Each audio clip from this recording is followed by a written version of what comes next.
ফুচকা অনেক মাই খায়, বাবারা সেবা করেন না, পান করেন না, করেন। আর বলুন তো সুধা কোন বাবারা পান করে?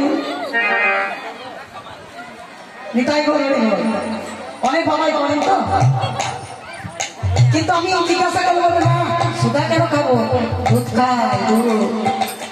আরে বাবা দুধ খেলে কোনো উপকার হবে না, হবে সুধা খেলে উপকার হবে কেন? দুধ খেলে শরীর ভালো, শরীরে তেজ বাড়বে, শরীরে গ্লামার বাড়বে, তাই তো। কিন্তু যদি সুধা খাওয়া যায় তাহলে কি হবে দেখবেন, এই হরিনাম হয়ে যাচ্ছে তো আজকে রাত না চলে যাবে, ঠিক ভোর থেকে দেখবেন সকলে এমন ঘুমাবে, কারো ঘরে এসে যদি চলে চুরি করে নিয়ে চলে যায় কেউ তো কোনো হদিস পাবে না, তাই তো। কারণ এত খাটাখাটি হয়েছে কমিটি দাদা ভাইদের এবং আমার জামাই যারা আছে তার সকলের কাকুদের সকলের পরিশ্রম হয়েছে, ঘুমিয়ে নাক ডাকবে,